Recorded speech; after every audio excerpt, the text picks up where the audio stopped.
their strategy for denuclearizing Pakistan appeared to me 10 years ago to try to so destabilize Pakistan that there may be civil war in Pakistan, and then use that civil war as an excuse that we have to save the world from a nuclear holocaust. We have to save the world from nuclear weapons landing in the hands of terrorists. And so we have a mission. For the sake of mankind, we have to attack and invade Pakistan and destroy the nuclear plants in Pakistan and destroy the nuclear weapons in Pakistan, and also break up Pakistan into bits and pieces so it can never rise again. When that happens, of course, we must have a Zionist friend to take over and control all the pieces. And it is time for Muslims around the world to recognize, including Muslims in Iran, that Israel's most strategic partner, most strategic ally in the world today, after the United States, is India, with Saudi Arabia neck and neck behind India.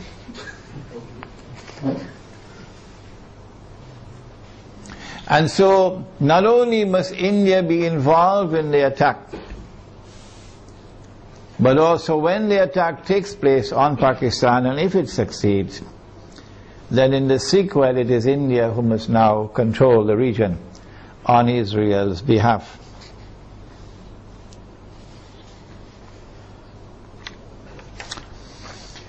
An attack on Pakistan, a successful attack on Pakistan, and the denuclearization of Pakistan and the breakup of Pakistan into bits and pieces will impact upon Muslims in the whole of that subcontinent in such a way as to bring about a state of demoralization and despair, and send shock waves to Muslims in the rest of the world. That one of the largest Muslim communities around the world, in India, Pakistan and Bangladesh, have now come under the foot of Hindu India.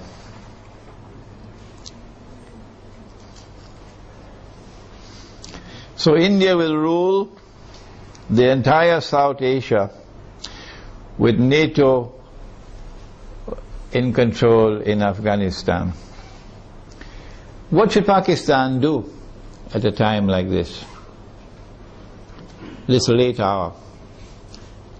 Perhaps it's already too late for Pakistan to do anything, because those who have controlled Pakistan politically and those who have been in control of the Pakistan armed forces have distinguished themselves with their stupidity. And I have to use a harsh language. I'm so sorry to use this harsh language against them. Their awesome and monstrous stupidity these last 10 years since 9/11 in supporting war on terror, which is a euphemism for war on Islam, supporting NATO in the attack on Afghanistan, your innocent Muslim brothers in Afghanistan, and you supporting NATO, killing innocent people. But more than that, handing over the territory of Pakistan to the Zionists. Have you no shame? This is what you did for 10 years.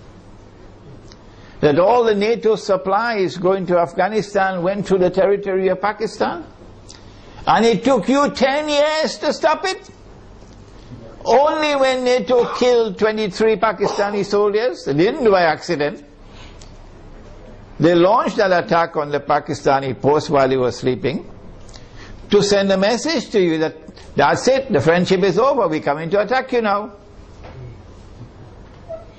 So only when that happens, now you're going to stop them from transiting the territory of Pakistan with supplies for the NATO troops in Afghanistan? How could you be so stupid to hand over 3 military bases in Pakistan to the United States so that drones could go and from above, pilotless drones, and killing our people innocently? And now, when the knife is about to cut your throat, only now you're waking up. When the attack on Pakistan takes place, I think they already know what's going to happen. So all of these Pakistani Zionists, I call them Zionists, probably already have their suitcases packed. Right? They did it in Saigon. And they'll all be flying to Miami and to Los Angeles and to New York to spend the rest of their miserable lives. These traitors. But I'm not talking about them tonight. I'm talking about the Pakistani people, as poor as they may be. In their poverty, they still love Islam. And they hate the government of the United States, which has been committing aggression and oppression with deception after deception. Feelings in Pakistan have reached fever pitch. They know in Pakistan the attack is coming. My advice tonight to them, if it is not too late, I don't know, what can you do?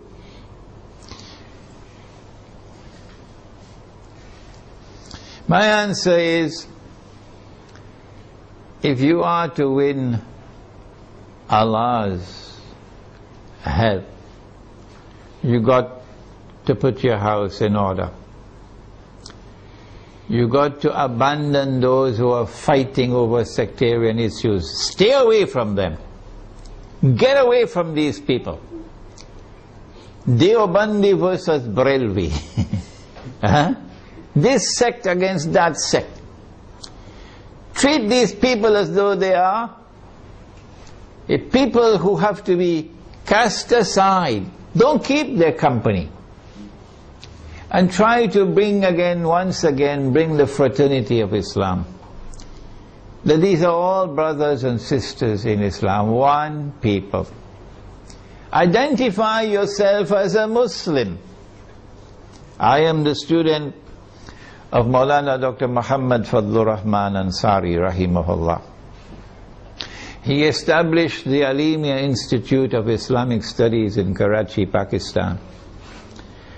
And that's where I studied under him. And because of what he taught me, and the methodology of study that he gave to me, I'm able to do the work that I'm doing now. So you might want to go to his grave in North Nazimabad in Pakistan, Block B. Go to his grave and offer dua. This is halal, this is permissible. To offer dua that Allah might forgive him his sins, and grant him nur in his grave, and grant him Jannah. Ameen. Maulana Fadlur Rahman Ansari rahimahullah never joined in the sectarian warfare in Pakistan. Never. And he established the Alimia Institute as a non-sectarian institute. He was not Deobandi and the institute was not Deobandi. He was not Barelvi and the institute was not Barelvi. Let me repeat that to those who are now controlling the institute, where I studied and where I was once the principal. He established an institute which was neither Deobandi, nor Barelvi, nor Ahli Hadith, nor Wahhabi. It was Muslim. And he said himself, I am not Deobandi, I am not Barelvi, I am not Ahli Hadith, I am not Wahhabi, I am Muslim. That's his statement. And that's the way out for Pakistan today. To get out of this cancer of sectarian warfare. Number two, Allah made riba haram. Pakistan is miserably poor today because of riba. The paper that you're using as money in Pakistan, the rupee, is bogus, it's fraudulent, it's utterly haram. And it's a vehicle of riba. Your ulama in Pakistan have not been able to recognize that all these years. Go look for those scholars of Islam in Pakistan who can recognize that paper to be bogus and fraudulent and haram. Who can recognize so-called Islamic banking to be delivering riba through the back door. Who can recognize that membership in the United Nations organization and submission to the Charter of the UN is a recipe to slavery.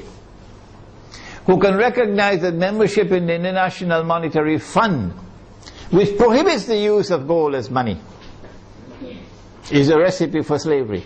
Look for such scholars of Islam and follow them. And also for the people of Pakistan, get out of the cities, go to the countryside, and seek to produce your own food to sustain yourselves in a tomorrow that is coming that's going to be horrible.